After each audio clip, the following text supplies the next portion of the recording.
علیکم سامعین، welcome to my channel voice of Mona. ہماری آج کی سٹوری کا نام ہے جدائی۔ رانیہ 3 بہنیں تھیں۔ رانیہ اسکول ٹیچر تھی، پھر اس کی شادی ہو گئی۔ میاں باہر کے ملک میں تھا، شادی ہوئی تو 6 ماہ رہ کر واپس چلا گیا، پھر نہیں آیا۔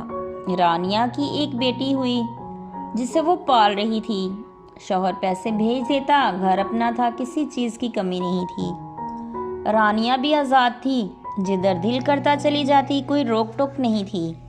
سب کہتے تمہارے شوہر نے وہاں شادی کر لی ہے، وہ کہتی تو کوئی بات نہیں، خرچہ تو بھیجتا ہے، پر اس کا دل بھی پریشان ہوتا۔ بیٹی نے باپ کو دیکھا ہی نہیں تھا، صرف تصویروں میں ہی دیکھا تھا۔ اسے گئے 12 سال ہو گئے تھے۔ اب تو رانیہ عادی ہو چکی تھی اکیلے رہ رہ کر، اسے اب پرواہ بھی نہیں تھی۔ اسے بھی یقین ہو گیا تھا کہ وہ وہاں شادی کر چکا ہے۔ 12 سال میں وہ کافی بدل چکی تھی۔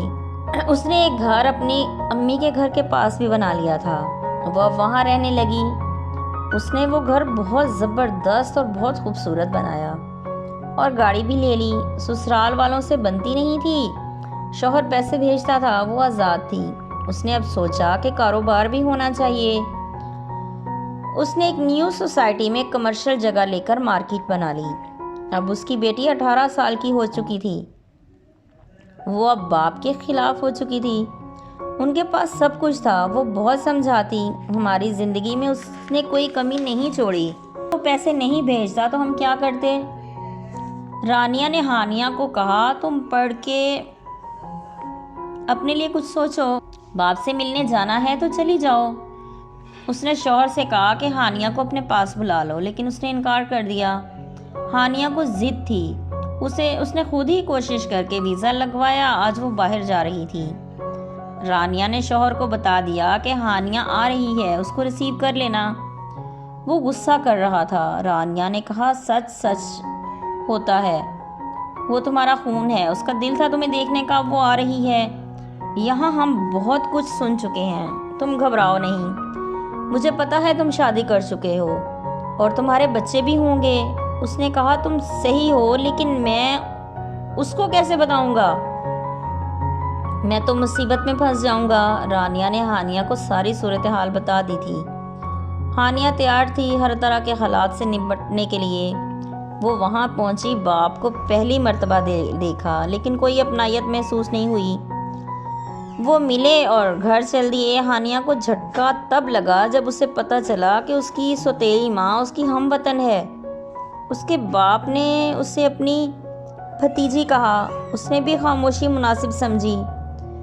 اس کے بہن بھائی بھی اسے ملے، وہ اپنی ماں کے جیسے تھے اور وہ بھی اپنی ماں کے جیسی ہی تھی۔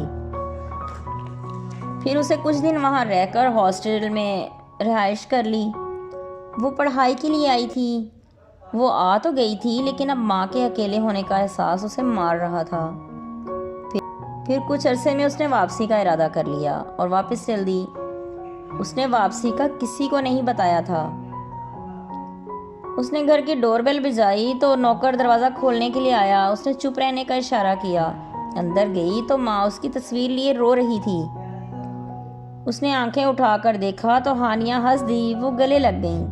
رانیہ ہانیہ کو والہانہ پیار کر رہی تھی۔ رانیہ نے کہا، میں نے جدائی محسوس نہیں کی کبھی، لیکن تمہارا جانا مجھے کھا رہا تھا، مجھے پتا تھا، اسی لیے واپس آ گئی ہوں، اب کہیں نہیں جاؤں گی۔ رانیہ نے کہا، میں جانے بھی نہیں دوں گی، میں نہیں رہ سکتی تمہارے بغیر، میں بھی نہیں رہ سکتی۔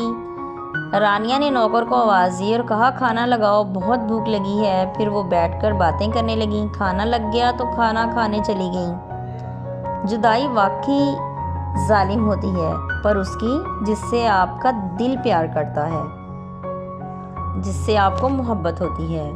جیتے رہیے، خوش رہیے، ملتے ہیں اگلی کہانی کے ساتھ۔